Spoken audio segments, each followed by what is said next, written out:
This is VSiN PrimeTime. Live from the Circus Sportsbook in downtown Las Vegas on VSiN, the sports betting network. Final hour of VSiN PrimeTime. Will Hill, new co-host on this show throughout the summer, and Matt Youmans here. Again, Jonathan Von Tobel has been moved to the Stormy show earlier in the day, and JVT and Stormy will be together now going forward. Will Hill is going to be a part of the show. Will, I believe the plan is for you and I to do shows on Thursday and Friday nights. I want to be with Tim Murray on Monday and Tuesday nights. Schedule's a little bit different this week. But welcome back to VSiN Primetime, because you and I did a bunch of shows together last summer. It was great. Yeah, I'm excited. Should be a lot of fun. Some people get to experience winning the lottery, the Powerball, becoming millionaires, billionaires. Yeah. This is not quite that, but this is going to be good. I'm excited. Second time tonight you've used that line. That's funnier the second time. Most people don't listen for the full 4 hours, so I thought I could get a second one in. That's true. Most people don't listen for the or watch for the 4 hours, no doubt about it. But when we started this show 3 hours ago, we talked about our VSiN Primetime game of the night. It's Rockets at Warriors, and it's about to tip in San Francisco. We're actually about 3-4 minutes away from tip-off, and the line is 3.5 or 4. Golden State a 3.5-point favorite here at Circa. At DraftKings, also 3.5. I'm seeing 4 at several other books out there. A total of 204. Now, the Warriors got a leg up in this series with a 104-93 win on Saturday. Stephen Curry went off on that game.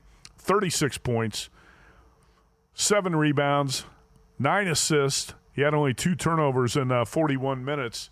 Again, he hit 5 threes in that game, and no Jimmy Butler. And tonight, the Warriors will have Jimmy Butler. Will, how much of a difference you think that will make with the Warriors off an 11-point win without Jimmy, and playoff Jimmy returns tonight?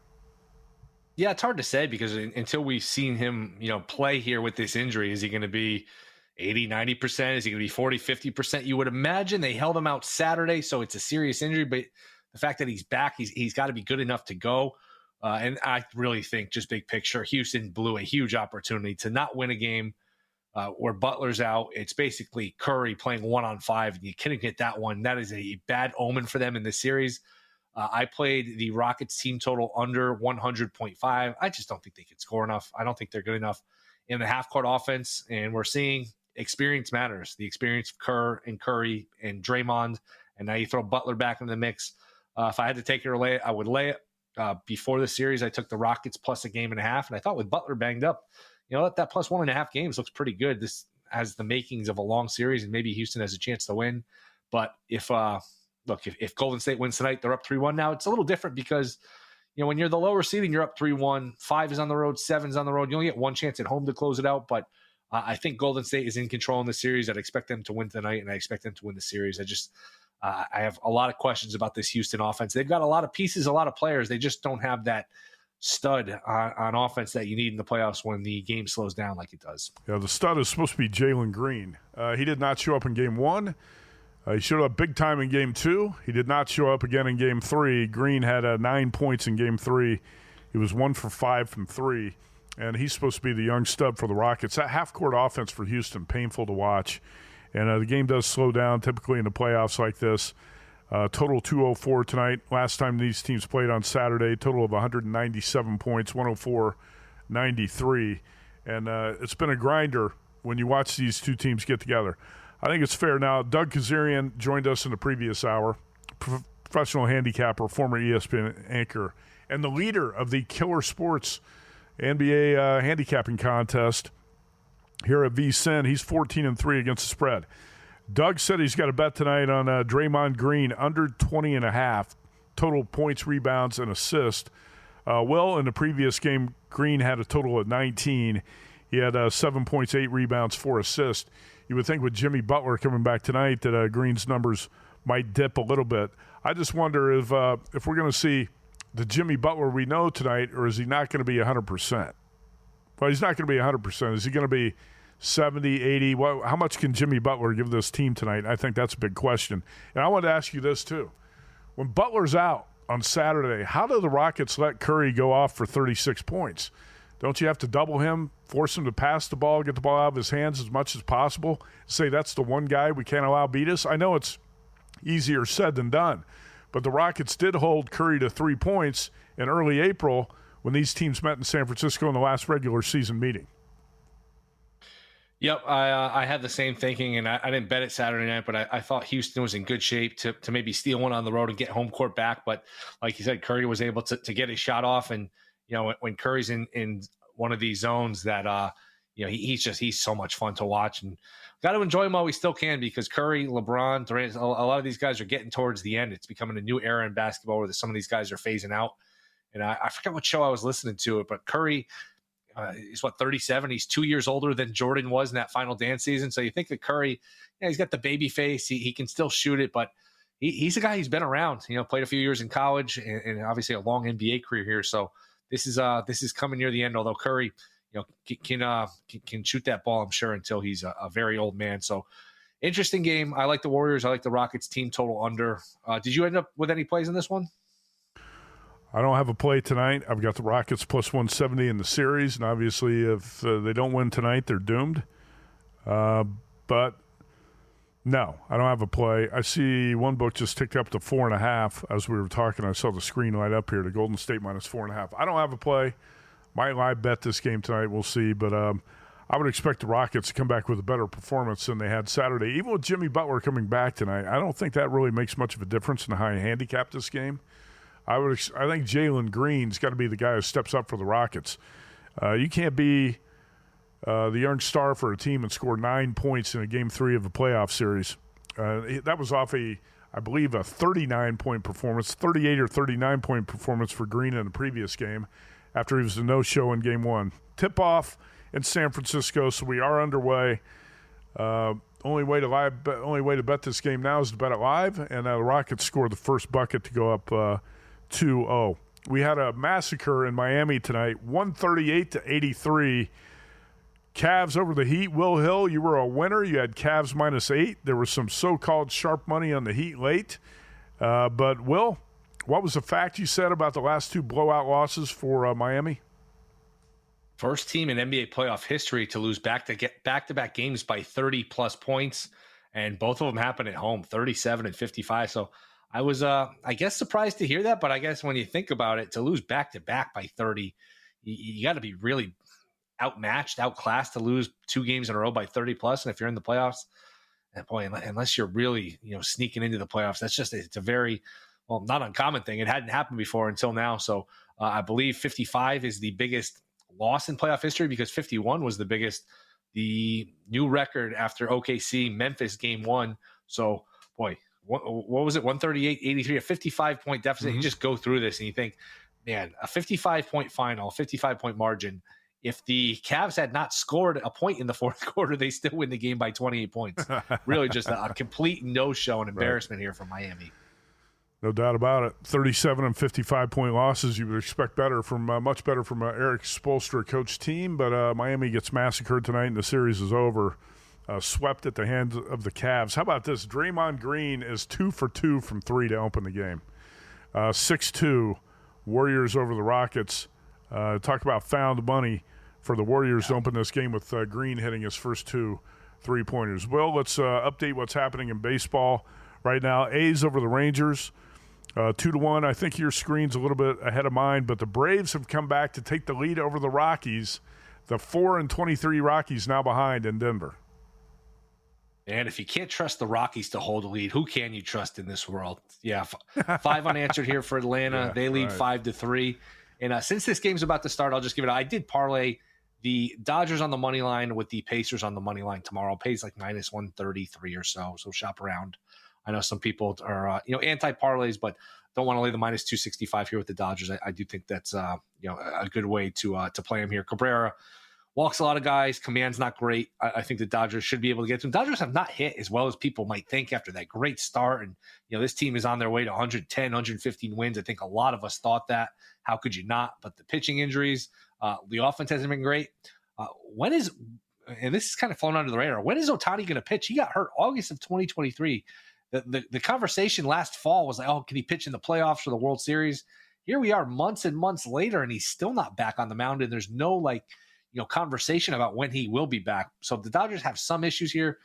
Big picture, they're going to be fine, but I did throw them. I did use them on the money line tonight. Dodgers 18-10. They've covered the last 2 on the run line, and I bet them on the run line tonight. Dustin May at home this season, 11 innings pitched, 4 hits, 1 earned run, 13 Ks. Now, he got bombed, had a bad start at Wrigley last Tuesday, but the previous 3 starts for May, 17 innings, 7 hits, 2 earned runs, and 14 Ks. Going against Edward Cabrera in 3 starts, got a 143 whip and a 6.14 ERA. Dodgers minus 1.5. Hopefully they cover the run line 3 times in a row. As far as Ohtani goes, I'd say no reason to rush him back at this point. 25, 30 games into the season. You want Ohtani at his best in like August, September, October. Right. So I would be careful with Ohtani. We got the Kentucky Derby up this weekend. We talked about it with Johnny Avello of DraftKings in the first hour tonight. If you're looking for a new way to feel the rush on this Kentucky Derby, First Bet is your front row seat to the fastest 2 minutes in sports and so much more. Bet on the Derby and hundreds of other races every day at firstbet.com. That's the number 1, STBet.com. New users can use promo code VSiN200 to grab a $200 sign-up bonus. Get ready. The Derby starts at firstbet.com. And also, don't forget about the Derby Guide. VSiN's Kentucky Derby Betting Guide has everything you need to get ahead on Derby Day.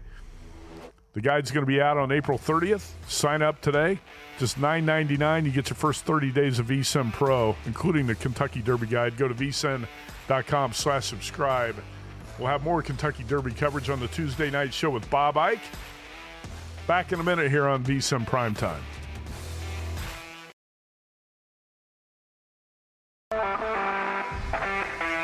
This is VSiN Primetime on VSiN, the sports betting network.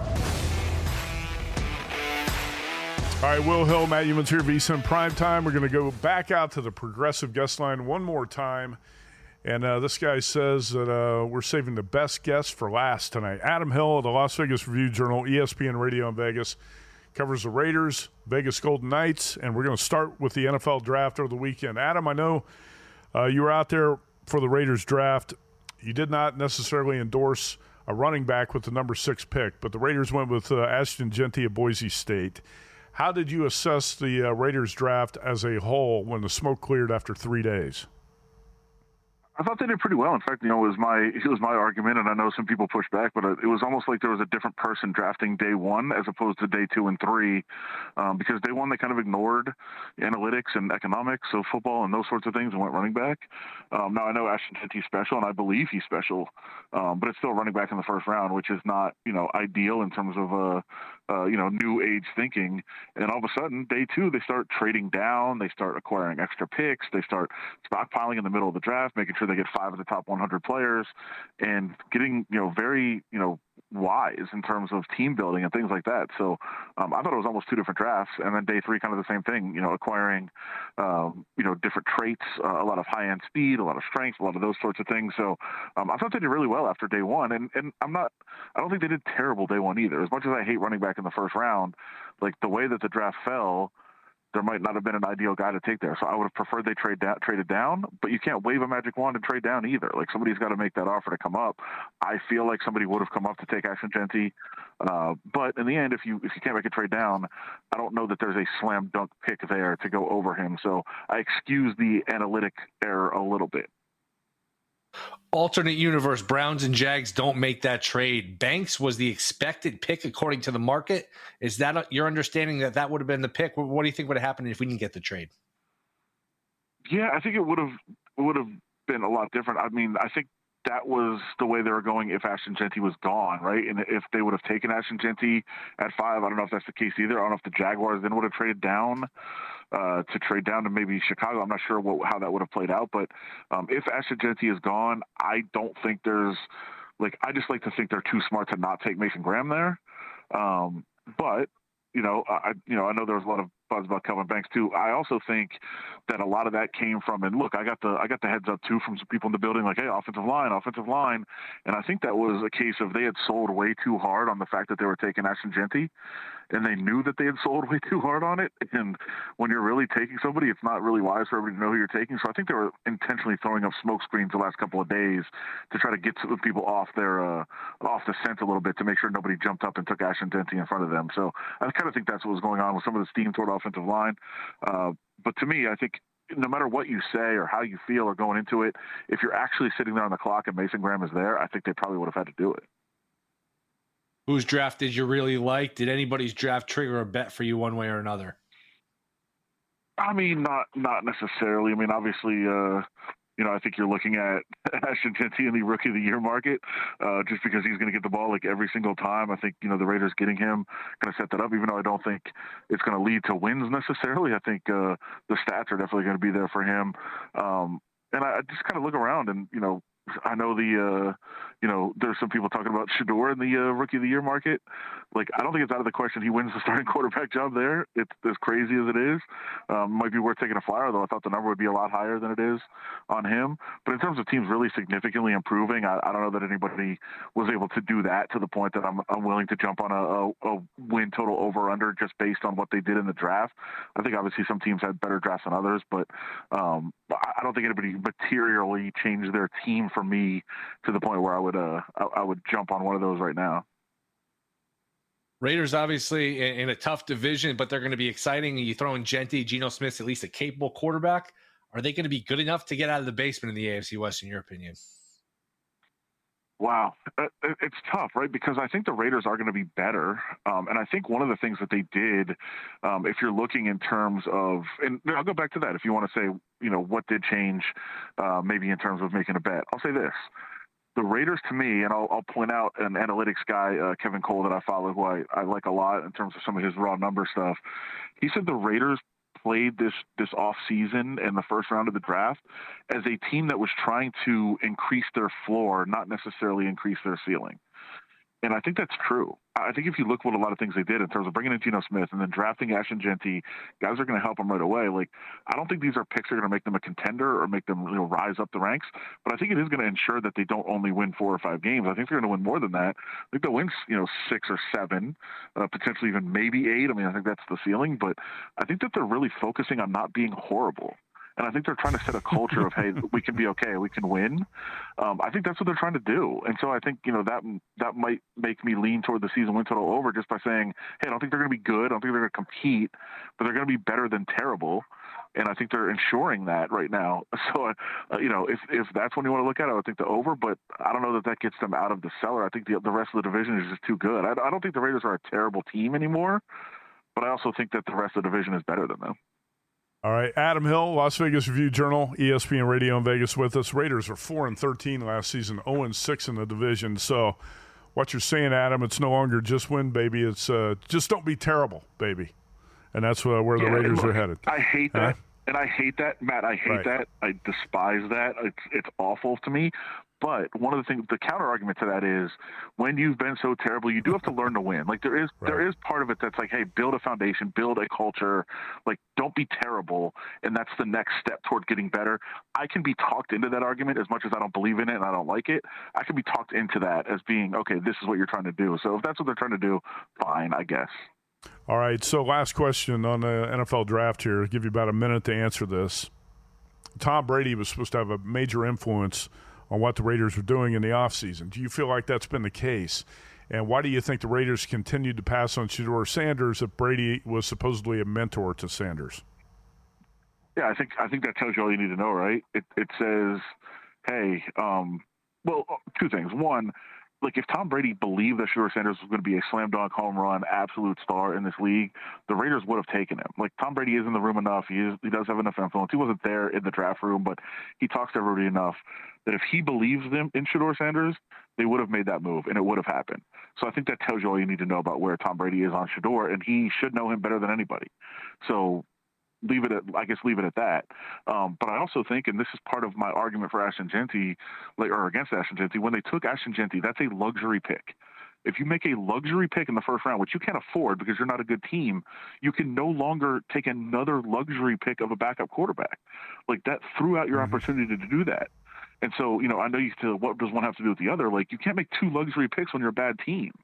So they really did, they did pick a quarterback late in the draft, a developmental guy. But really, they put themselves in a position you can't make another luxury pick in the second or third round when you already did that in the first round. And that's part of why my issue was with taking a running back in the first round. So that's where I think they were. I don't think they could have afforded to do that.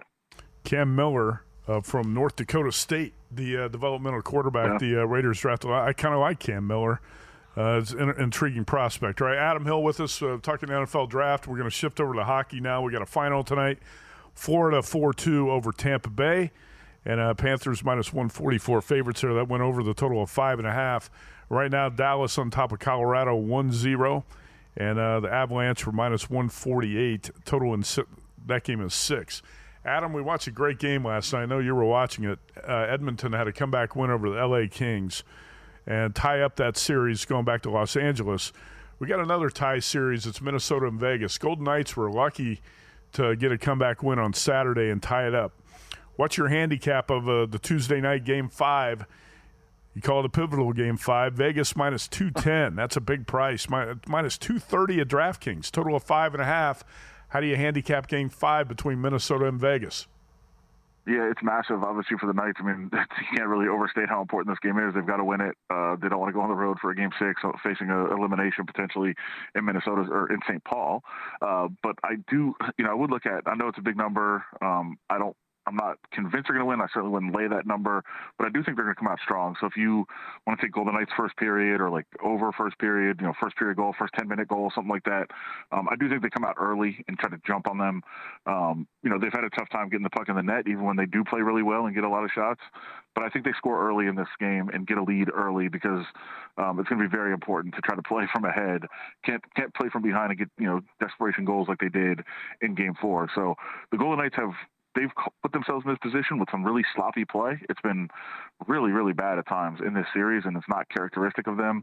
But I think getting that win kind of, builds them up a little bit to come into this game, and I think they jump on them early. Whether they can hold it, we'll see, but I think first period is where you look. Any truth to the rumor that Aiden Hill, the goaltender for the Knights, is your cousin? No. No, he's not. People. I have heard people call him Adam, which I'm sure he's like, "What are you even talking about?" Not the same person, but no, totally different family. I think. I mean, I guess I could find out, do a 23andMe or whatever it's called, and try to figure it out. But I don't think so. He's been great for the Golden Knights over the last couple of years. Not great in this series. We'll see how he comes through in Game 5. Adam, appreciate the time tonight. Yep. Talk to you guys.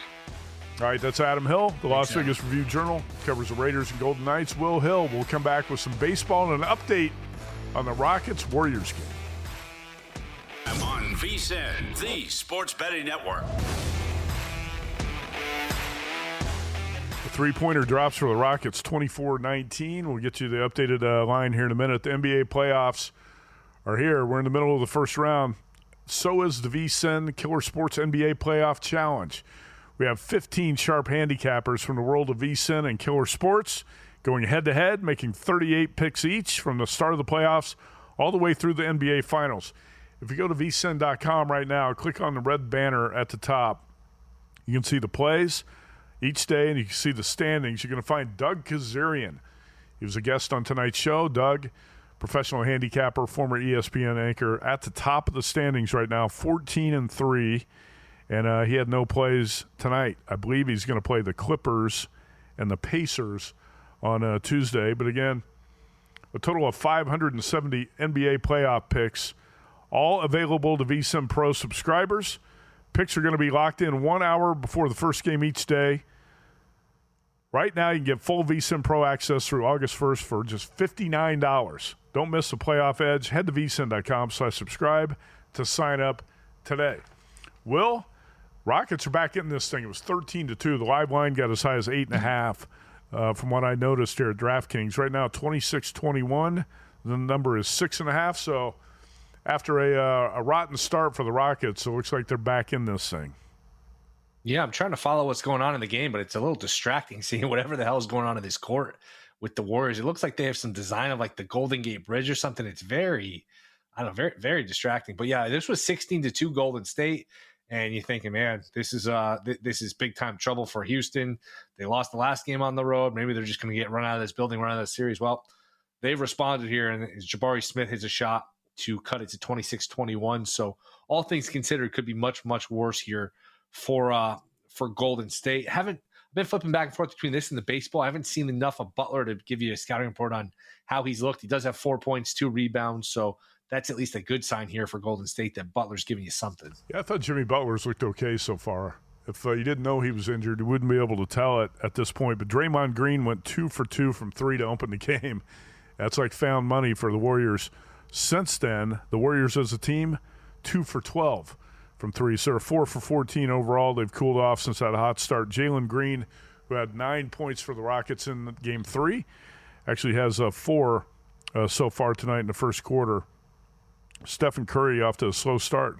He had 2 points in the first quarter in Game 3. He's got 2 points tonight. In the final minute of the first quarter, it is 28-24. Yep, Curry's only got 2 points in the first quarter, and Warriors still 6.5-point favorites. Total up to 208.5. Live number at DraftKings. All right, so we will continue to update Rockets-Warriors. Will, I want to look ahead a little bit to the NBA. First of all, first stop is tomorrow night, and that's going to be with the Clippers and the Nuggets. This has been the best first-round playoff series, and it's not even close. It's 2-2 after that final second. They say last second. That was the definition of last second. Last tenth of a second win for the Nuggets over the Clippers on Saturday with the Gordon dunk off the Joker missed 3. It was a perfect alley-oop pass. Go back to Denver, tied at 2. Clippers are 1.5 2-point favorites. I think most people are going to say, well, the Clips come back. They've been the better team in this series. And I don't disagree with that. You and I both have a bet on the Nuggets in 7 at about 4-1 odds. I even like the Clippers in Game 5. What are you thinking? I'm with you. It just seems like the Clippers' success is more sustainable. Like the Clippers, if you told me right now somebody wins by double digits, 15, 20 points, I'm pretty sure it's going to be the Clippers. I just don't think the Nuggets have enough personnel to blow out the Clippers. Mm-hmm. And like the Nuggets' 2 wins have been very close, overtime, and then the last second one the other day that was almost overtime. And by the way, if that game got to overtime, with all the minutes the Nuggets were playing, the Clippers might have covered, the 7.5, whatever. I think the Clippers were going to dominate that overtime. So I think Denver was lucky from that perspective as Houston cuts to a 2-point game here. I just think the Clippers have more answers, more talent. Zubats does a good job on Jokic. Dunn's a really good defender. Kawhi's a good defender. Kawhi's only quietly had just that one really good game in Game 2. He has not been great in the other 3 games. I just think, Ty Lue, Van Gundy, throw him into the mix. They're very well coached. I think they'll probably figure out a way to win Game 5 and then close out at home. But with the way the series is going, I don't not like jumping to get off my Nuggets in 7 bet because it has all the markings of a 7-game series. But the Clippers, to me, are clearly the better team. But the tiebreaker, why I went with Denver in 7 is home court, and they got the best player in the world, and not just the best player in the world. He is so far above the second best player; it's not even close. Jokic. Uh-huh. So I don't think I'll probably sit this out. I think if you made me bet, I'd bet the Clippers. But do I really want to get off my bet and hedge my bet? I probably don't. So I would lean towards the Clippers. Have you played this game for tomorrow? I have not, but I'm probably going to play the Clippers as a bit of a hedge on our Nuggets in 7, because I feel like if the Nuggets win tomorrow, we're going to be sitting pretty going into Game 7, right? Because if the Nuggets win Game 5, the Clippers are going to win Game 6, and it's going 7. Then you and I are going to be in a great spot, but I fear the Clippers are going to win this Game 5. Jeff Van Gundy's done a great job as a defensive coordinator for the Clippers. Some people are going to talk about Ty Lue.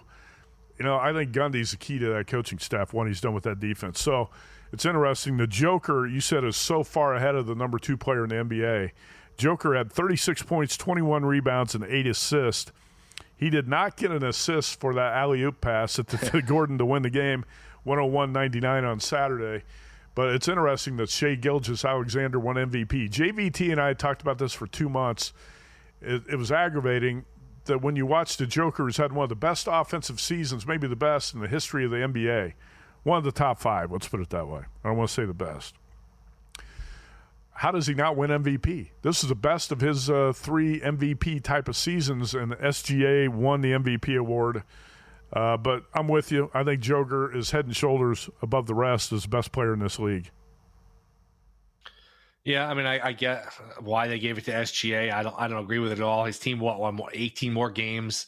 Jokic has won it a few times. I think the voters, we see that in the NFL with, Lamar Jackson had a MVP winning season 2 years ago. Then he has a better season. He doesn't win it because they get sick of voting for the same guy, which I don't think is the right thing to do. If I had a vote, I would have given it to Jokic, but it's not the case. Did they announce SGA yet, or he's just? I know he closes a massive favorite. I know they've kind of sporadically started to announce some of these awards. It's weird how they do it. They just randomly here and there announce it. Is that one been confirmed yet? I don't know that it has. I don't think it's been confirmed, but according to all the straw polls, that SGA is going to win MVP. JVT thinks it's going to be closer votes than some think, but it appears Shai Gilgeous-Alexander is going to win it. It has a lot to do with the number of games OKC won this season. By the way, end of the first quarter, 28-26, Warriors over the Rockets. Live number, Warriors 4.5, total of 207.5. Nothing I would do with this right now, but it appears, if you got a Rockets series bet, you're not dead yet. If Houston can win this game tonight, that would be obviously monstrous to get it back to Houston tied at 2. But down 13-2 early and right back in it down 2 at the end of the first quarter. Will, I want to get your thoughts, and we're going to hear from J.J. Redick. We're going to talk about LeBron a little bit after the break here. I want to get your thoughts on the Lakers being down 3-1. They make the Luka Doncic trade. They steal Doncic from Dallas, and they're still down 3-1 in the series, headed back to L.A. for Game 5 on Wednesday night. How confident are you in the Lakers bouncing back as 5.5, 6-point favorites against the T-Wolves on Wednesday? Somewhat confident. I do think they'll probably get a favorable whistle. That's just the nature of the playoffs. They have stars. They're home. They got some shaky calls against them at the end of Game 4. I don't love the idea of going to replay and we're looking at who's out of bounds. Now we're going to find fouls. I thought that was touchy, but I think the Lakers bounce back. I mean, they were in this position in Game 2 where they were down 1-0, back up against the wall, needed to win it, and Minnesota was never really in the game. I think big picture, Minnesota's got some advantages in terms of their depth, their shooting, their defense. It's the Lakers. It's 2 guys. Reeves is a decent player too, but you can attack him defensively. There's not a lot of players. There's not a lob threat for Luka. There's just a lot of missing pieces for the Lakers. So I do think Minnesota figures out a way to get one of the next 3, but I don't think it'll be Game 5. I think the Lakers win. And I think they cover here in Game 5. That's a spot where you're going to get desperation out of the Lakers, even though they played the same 5 players in the entire second half in Game 4. I think you're going to get the Lakers' effort, you would think, in Game 5. They'll be down 3-2 going back to Minnesota in that one. Will, a quick look at baseball. Did you end up betting the Braves tonight? Where do we stand in that Braves-Rockies game in Denver? Yeah, I do have the Braves, and the Braves are up 6-3. And somebody, I think on Twitter posted this. This is now 7 times in a row the Rockies opponent team total has gone over. So if you don't want to lay the big prices, you're going to have to start to lay some big ones on this awful Colorado team. Maybe you just play the opponent team total over because they are giving up a ton of runs here. Braves down 3-0 early, now lead 6-3. All right, 6-3. We talked about over the total of 10 might be the best bet there. You've got a bet on the Braves, so in a good spot here. The Rockies in danger of dropping to 4-24 if they lose tonight. Right now, Warriors up on the Rockets 31-29, 2 minutes into the second quarter. Quick break here on VSiN PrimeTime. This show is flying by tonight, Will. We're at the end of a 4-hour show. We got 1 segment left. More on the Lakers, more on best bets as we close it out. VSiN, the Sports Betting Network.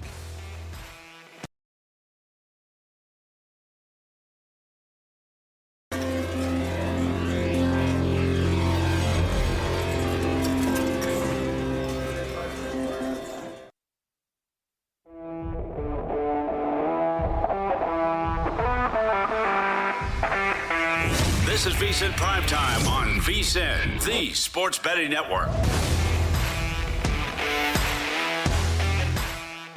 All right, VSiN Primetime, we are back. Will Hill along with Matt Youmans monitoring all of the action. Warriors and Rockets in Game 4 action. And then we have the baseball going here. Dodgers leading 1-0 over the Marlins.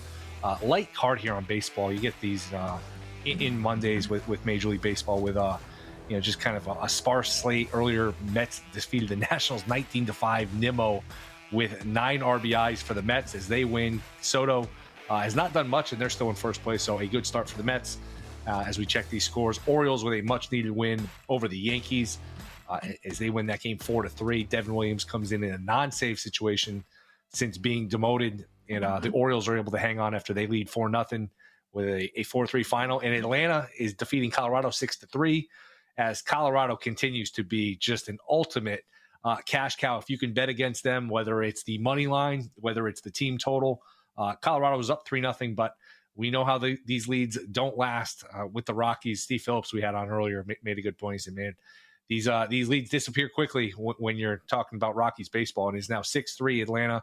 7 times in a row, the Rockies opponent has gone over their team total. So whatever you're playing, money line, run line, team total, this is a Rocky team that is possibly looking at a 40-win season, 45-win season. I know a lot of these books update these season win totals on a daily basis. I don't know how you make the number low enough here, because these Rockies games and this Rocky team in general is just not competitive. As Matt, if I had to put you on the spot right now and said the Rockies win how many games, what would be your answer?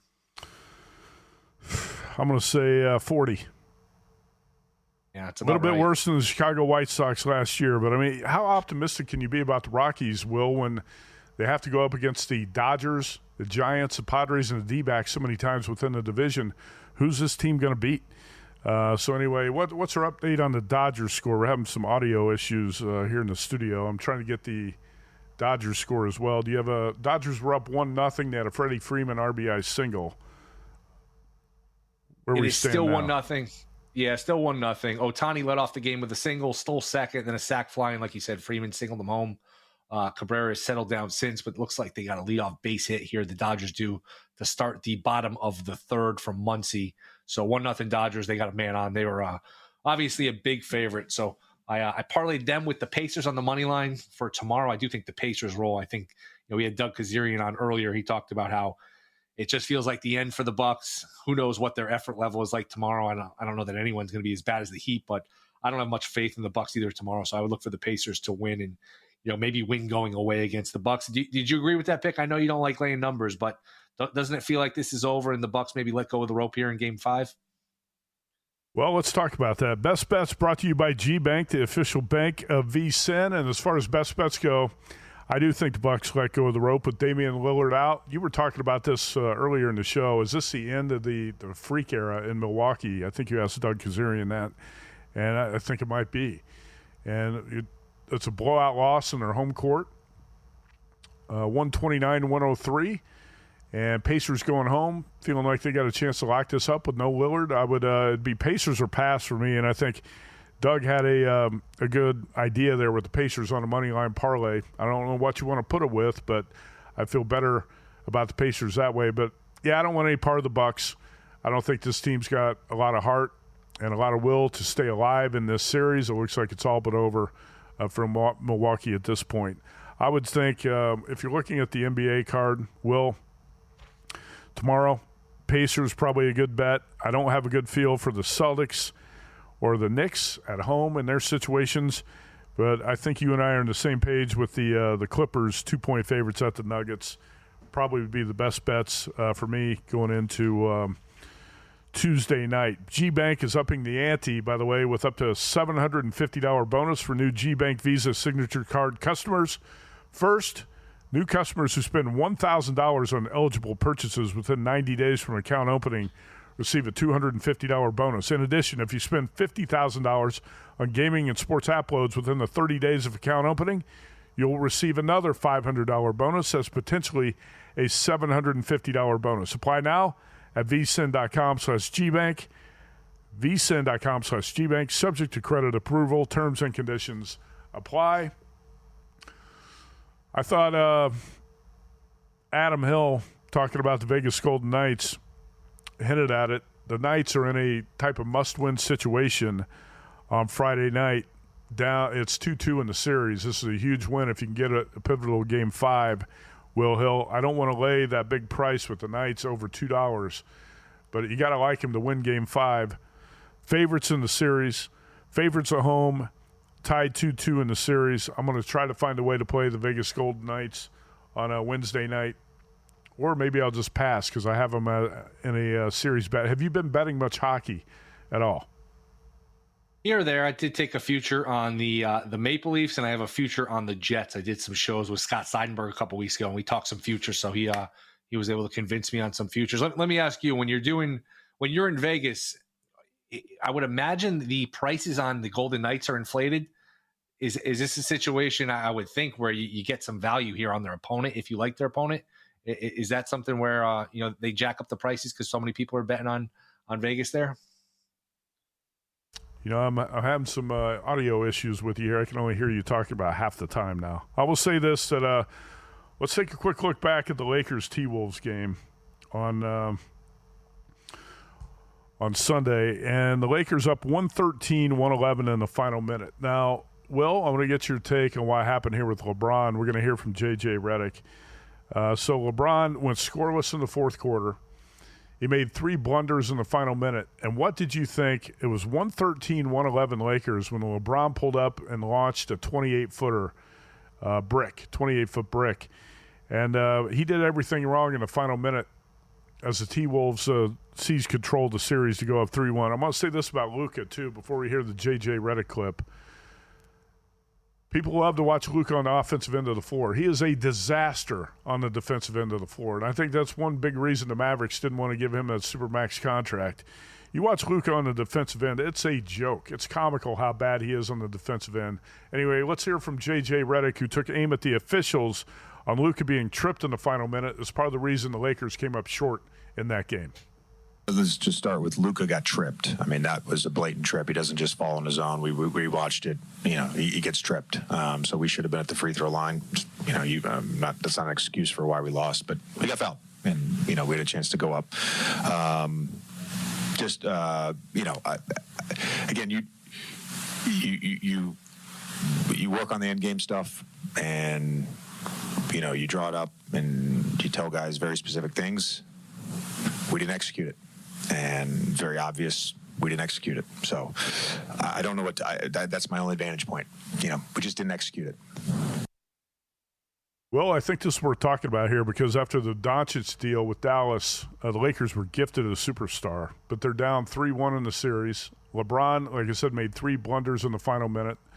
Luka's defense has been a disaster, and J.J. Redick played the same 5 players the entire time in the second half on Sunday. Lakers now backed against the wall.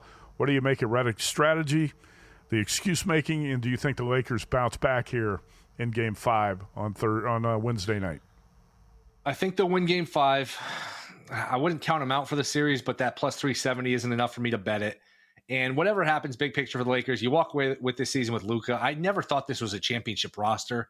There's just too many holes. Luka doesn't have a lob threat. They don't have anyone to protect the rim. They don't have a lot of depth, so they're going to have to redo this roster. I think OKC is head and shoulders above everyone in the West, except maybe the Clippers. If that's a second-round series, that's a hell of a series. But I think the Lakers win Game 5. I think they win it comfortably. I think they cover.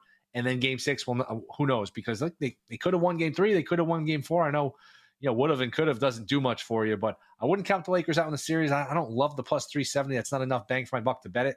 But I do think we're headed back to Minnesota for a Game 6. And the Lakers are not – I wouldn't count them out of the series. Yeah, I agree. I wouldn't count the Lakers out in the series. It was not looking future's not looking bright for them in this series with the T-Wolves right now, even though I think you have to bet the Lakers in Game 5. A lot of reaction on X tonight. Mike Zillis. Great to have more cowbell, more Will Hill on weeknights here on VSiN PrimeTime. Scotty B, great news to have Will Hill on VSiN PrimeTime. Thomas R, great having Will Hill back.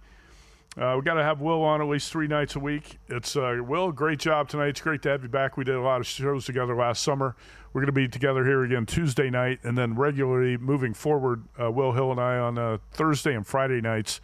Tim Murray is going to be on Monday and Tuesday nights with me on a regular rotation, and then Scott Seidenberg goes solo. How about that? Every 4 hours, for 4 hours every Wednesday night. Will, great job tonight, and we will talk to you Tuesday night. Do it again tomorrow. It was a lot of fun. Looking forward to it. Stay tuned to VSiN after VSiN Primetime Cashing Out with Joe Serralo. I see him right there. He's warming up in the bullpen. 11 p.m. I'll be on in the morning, VSiN by the Books with Dave Ross and Jensen Lewis, starting at 7 a.m. and stick around for a numbers game with Gil. That wraps it up on VSiN Primetime, the Sports Betting Network.